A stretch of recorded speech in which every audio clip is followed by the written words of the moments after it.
Hello, CJ here. Welcome to my test kitchen in sunny downtown Escala. Where is Escala? Well, it's in my settings, legend setting. It's in the galaxy creation somewhere far away from you all in the Milky Way. I thought I'd introduce this location at the same time as I introduce you all to my first novel. Welcome, friends, to the Astral Chronicle. I thought it would be appropriate to read a bit of it, so here's the start of part 1, just after the prologue. Through the sky, and onto what lies on the other side. A man stood at the bow of a ship, breathing deeply. It was the first breath under a new horizon. The man grinned subtly, then opened a small compass. "Dead ahead," he said. "We'll be there before the next sunrise." She leaned in close to hear the man above the din that filled the tap room.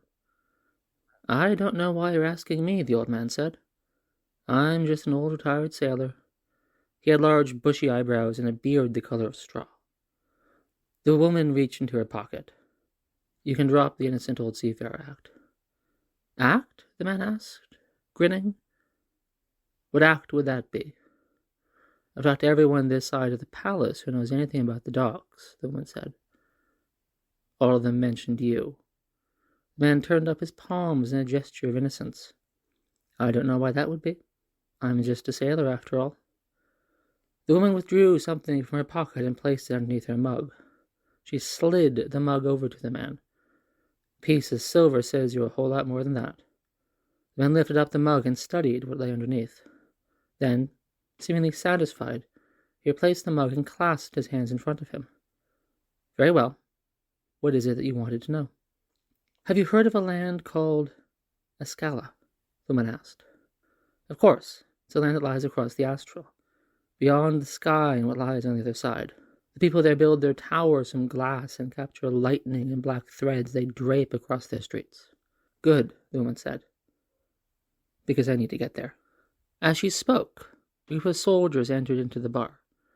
One of them looked around, and the woman jerked her face away from him. She pulled her hood more tightly around her head. "There are plenty of ships that could take you there," the old sailor said. "I know of 3 leaving in the next week." The woman shook her head. "I need to get there a whole lot faster than that." The man took a sip of his drink. "How much faster?" "I need to be there in a fortnight." The man spit his drink back out, spraying the table and her. A fortnight? Journeys in the astral can take months. Getting to a world as far away as Escala could take at least a month. "And there's no one you can think of who can get me there sooner?" The man leaned his head to the side, as though weighing something in his mind. "There is one man, although I'd scarcely want to mention him." She glanced over toward the door. One of the soldiers making his way toward the bar, while the other was already speaking with the bartender. "What's his name?" "I can't tell you that." She was beginning to grow frustrated with the man's constant evasiveness. "Out with it. You misunderstand me. I cannot tell you his name because he doesn't have one. The man is a mystery, an enigma. Some say he's nothing more than a legend, a tale grown out of all semblance of proportion by too many tellings. Others say that he's a demon or an errant god, something entirely beyond mortal ken. The only thing the stories agree about is that he never uses his real name, only referring to himself as the captain." The woman glanced towards the bar again. The bartender was motioning in her general direction. She didn't have long left. "Enough superstitious nonsense," the woman said. "Can he take me there or not?" The man sighed. "It's not a question of if he can, it's a question of if he will. He can get anything anywhere, but the man does not take on passengers. Where can I find him?" "Did you not hear me? I said he does not take on passengers." The woman shot him a cold look, silencing him instantly. "Where can I find him?" she repeated. The man opened his mouth to say something, then closed it again. Finally he spoke. "Normally I'd say there's no way to know. He is a man of the astral, not bound to any world or land. But I've heard a rumor that he's been spotted nearby. Word among the astral travelers that he's heading this way, towards Kale. What is his ship called? I'm warning you, don't go getting involved in him. It will only end in disappointment." The man went to reach for his drink, but the woman caught his hand in hers. "What is the ship's name?" "Don't go looking for him," was the man's only reply. "He'll never take you on." She held on to his arm, her fingers gradually growing warmer. "What is its name?" The Lapras. I love this story. I put all my hope, my ambition, and my understanding of beauty into it. The captain and his crew eventually take on our friend, the female perspective character in this scene, as a passenger. She brings with her a host of secrets, but in the end she does the right thing. I'm a game designer most of the time, but before I got my start there, I was a novelist. So a fun fact, I don't drive. I learned young how to rely on public transit, reliably that's cheaper than owning a car, so I never bothered learning.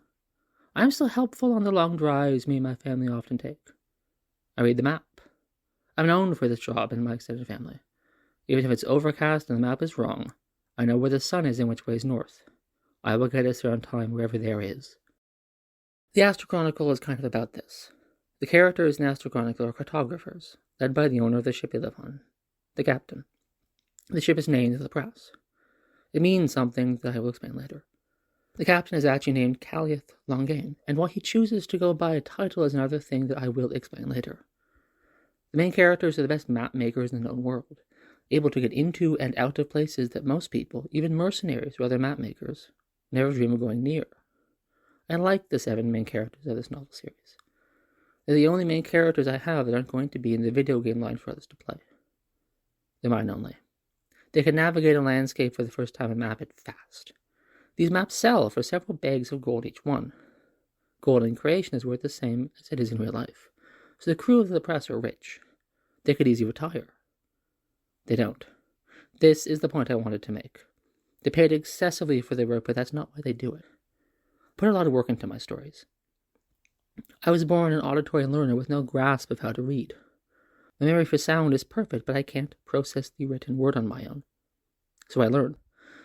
I spent years bridging the gap between text and sound, and now I've written 4 novels and a couple million words of tabletop game text. All by hand. I should not be able to read. I say otherwise. The captain and his team are like this. They don't agree with the idea that there are things that are possible and things that aren't. They're courageous, but more than that, they're brave. They win knowing they will succeed because they don't understand fear very well.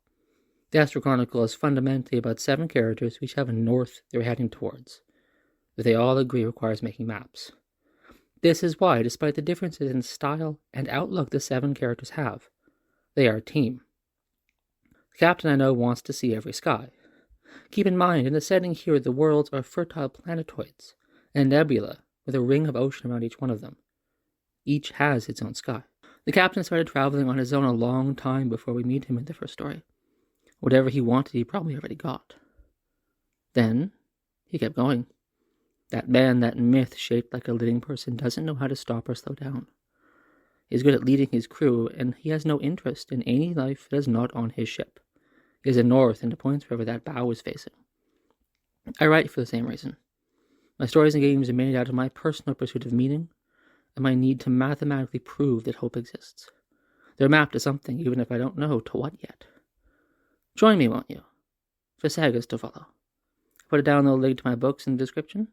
There you can find a free PDF of the entire first The Astro Chronicle volume, into infinity. I hope it leads you toward that North Star. CJ out.